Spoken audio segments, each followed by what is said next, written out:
Continuando con nuestra serie de videos sobre las características de los 7 cuerpos del hombre, vamos a tratar ahora sobre el cuerpo de causa, que es uno de los cuerpos más importantes que tiene el ser humano. Ya en videos anteriores hemos explicado brevemente las características del cuerpo físico y su cuerpo etéreo, las características del astral, las características del mental. En este, como ya dijimos, vamos a hablar sobre el cuerpo de causa, y para el efecto nos guiaremos como siempre de un libro publicado por la filósofa inglesa Anna Besant llamado El hombre y sus cuerpos. Como ya dijimos, la señora Besant fue directora de la Sociedad Teosófica durante 30 años, y de sus conferencias y conversaciones se publicaron más de 300 libros y folletos. La Sociedad Teosófica, como ya dijimos también, da las claves para la decodificación de los libros sagrados de Occidente y de Oriente, que están encriptados, que son simbólicos, y fue fundado por la filósofa rusa Elena Blavatsky. Ella dio las claves, pues, sobre todo la cosmológica, la antropológica, que es la más famosa y que explica las 7 etapas evolutivas del proyecto humano, ya que todos sabemos que el hombre evoluciona por reencarnaciones sucesivas. Pero volviendo al objeto de este video, veamos lo que dice la ya mencionada Besant sobre el cuerpo de causa. Dice: pasaremos ahora al segundo cuerpo mental, conocido por su nombre distintivo de cuerpo de causal. El nombre es debido al hecho de que todas las causas residen en este cuerpo, y este cuerpo es, entre comillas, el cuerpo del manas, el cuerpo de la mente, el aspecto y forma del individuo, del hombre verdadero. Es pues el receptáculo, el depósito, en el cual todos los tesoros del hombre se almacenan para la eternidad. Aumenta a medida que la naturaleza interior le va suministrando más y más lo que es propio para su construcción. El cuerpo causal es aquel en el cual se teje todo lo perdurable y en el que se depositan los gérmenes de todas las cualidades que se transmiten en la encarnación siguiente. Así pues, las manifestaciones inferiores dependen por completo del hombre, entre comillas, para quien jamás llega la hora. Y añade la señora Besant: el cuerpo causal acabamos de decir que es el aspecto y forma del individuo.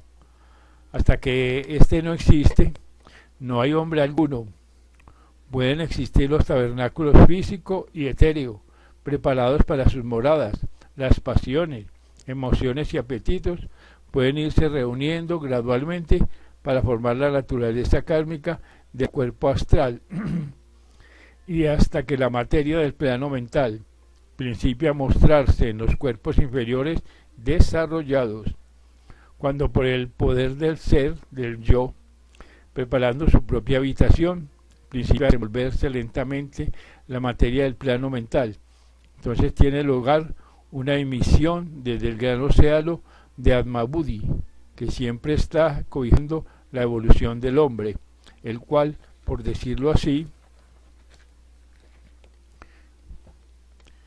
sale al encuentro de la materia mental que se halla en estado de desarrollo y crecimiento hacia arriba, se une a ella, la fertiliza. En este punto de unión se forma el cuerpo causal, o sea, el individuo.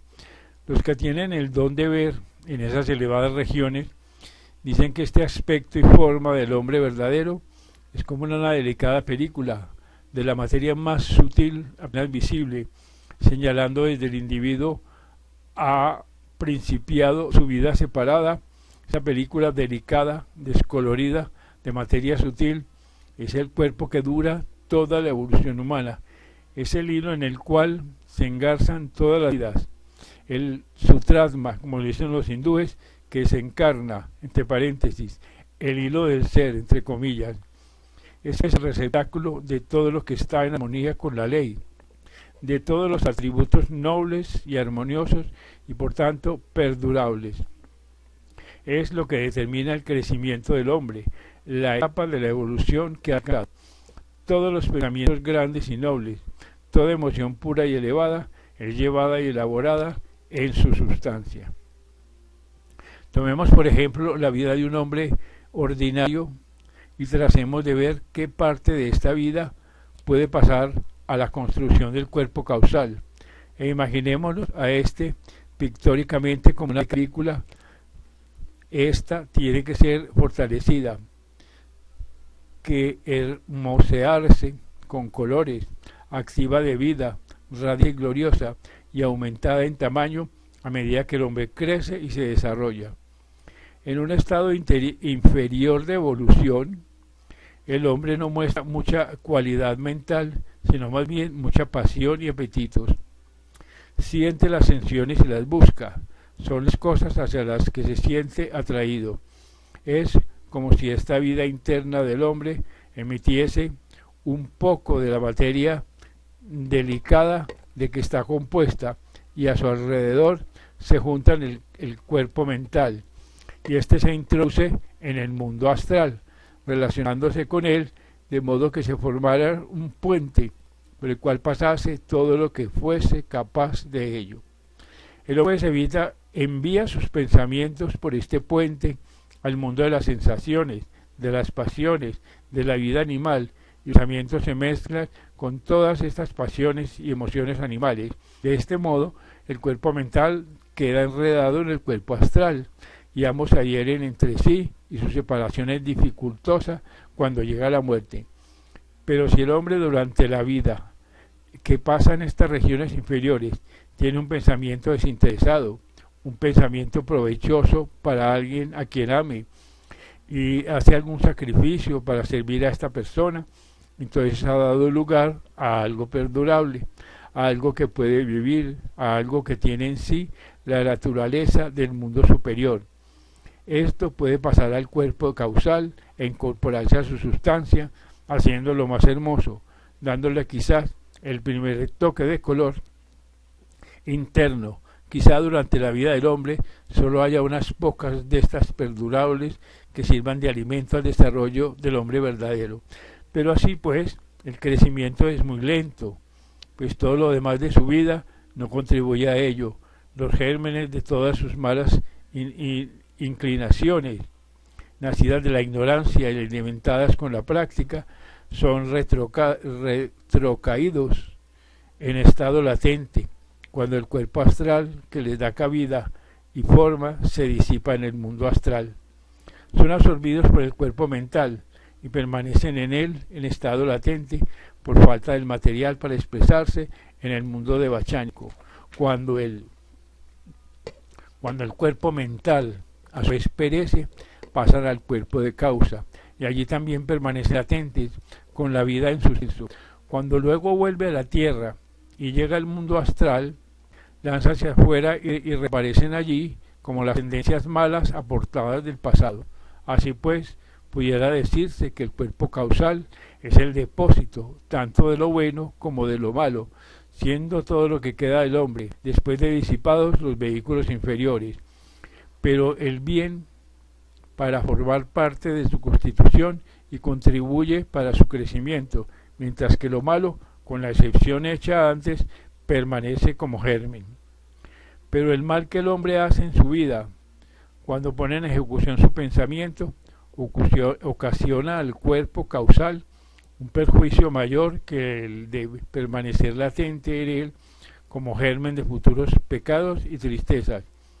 No es sólo que el mal no contribuya al crecimiento del hombre verdadero, sino que cuando es sutil, persistente, arranca sin permisión algo del individuo mismo. Si el vicio es permanente, si se persiste constantemente en el mal, el cuerpo mental se enreda de tal modo en el astral que después de la muerte no puede liberarse por completo, y una parte de su misma sustancia le es arrancada, y cuando el astral se desintegra, esta parte vuelve a la sustancia del mundo mental, quedando perdida para el individuo. De este modo, pensando en nuestra imagen de una película burbuja, podemos considerarla como adelgazada hasta cierto punto por la vida viciosa. no solamente retardada en su progreso, sino con algo inmiscuido en ella que dificulta más su construcción. Es como si la película fuese afectada en cierto modo en su capacidad de crecimiento, esterilizada o atrofiada hasta cierto punto. Y más allá de esto no pasa en los casos ordinarios, el daño que se ocasiona al cuerpo de causa. Y sigue expresando la señora Visan.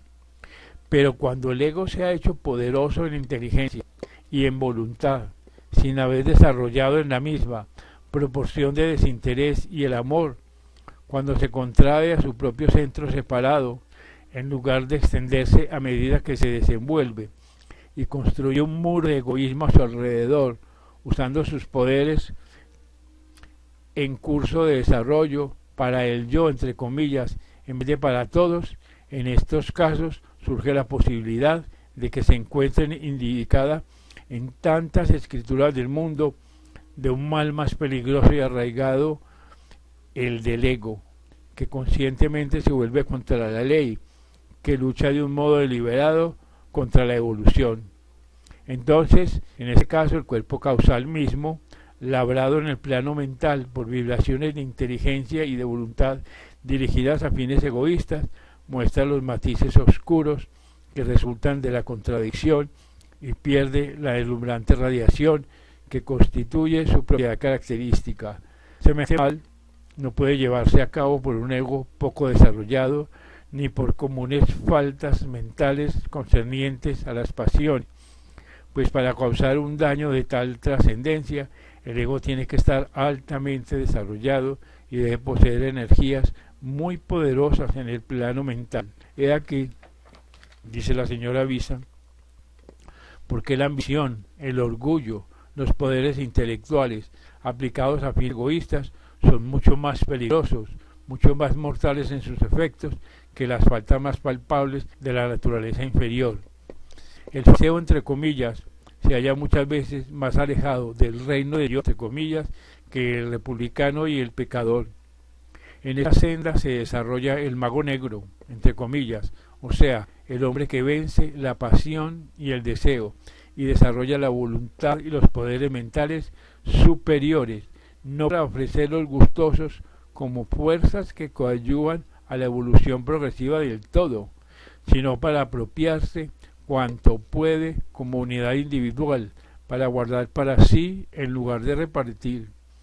Tales entidades se dedican a sostener la separación en contra de la unidad universal, trabajan para retardar la evolución en lugar de apresurarla y por tanto viven en discordancia con el todo en vez de vibrar en armonía y se hallan en peligro de ocasionar el desprendimiento del ego, lo cual significa la pérdida de todo el fruto de la evolución. Todos los que principian a comprender algo acerca del cuerpo causal pueden hacer que la evolución sea un objetivo definido de su vida, pueden esforzarse en pensar desinteresadamente y contribuir así a su crecimiento y actividad. Vida tras vida, siglo tras siglo, milenio tras milenio, prosigue la evolución del individuo y ayudando a su desarrollo por medio de esfuerzos conscientes, obramos en armonía con la voluntad divina y llevamos a efecto el objeto para el cual estamos acá. Nada de lo bueno que se teje en la urdimbre de este cuerpo de causa se pierde jamás, nada se disipa, pues es el hombre el que vive para siempre. Veamos pues que por la ley de evolución, todo lo que es malo, por más fuerte que por el momento parezca, contiene en sí el germen de la propia destrucción, mientras que todo lo bueno encierra la semilla de la inmortalidad. El secreto de esto está en el hecho de que todo lo malo es discordante y va contra la ley cósmica, y por tanto, más tarde o más temprano, ha de ser destruido por esta ley, se hace pedazos contra ella y queda reducido a polvo. Por el contrario, todo lo bueno, estando en armonía con la ley, es acogido por esta, conducido adelante dentro de la corriente de la evolución, entre comillas, no de nosotros mismos, sino de aquello que marcha hacia lo justo. Por tanto, no puede perecer jamás, no puede ser nunca destruido. En esto se encuentra para el hombre no solo la esperanza, sino también la certeza de su triunfo final, y por más lento que sea el desarrollo, allí está, aunque sea largo el camino, este tiene fin. El individuo que constituye nuestro ser evoluciona y no puede ser destruido por completo, y aun cuando por nuestras locuras hagamos el desarrollo más lento de lo que debía ser, esto no obstante, todo aquello con que contribuyamos al mismo, por poco que sea, permanece en él eternamente y queda en nuestro poder por todas las edades futuras. Este pues es un resumen de las características y de las posibilidades evolutivas que tiene uno de los cuerpos mentales superiores del ser.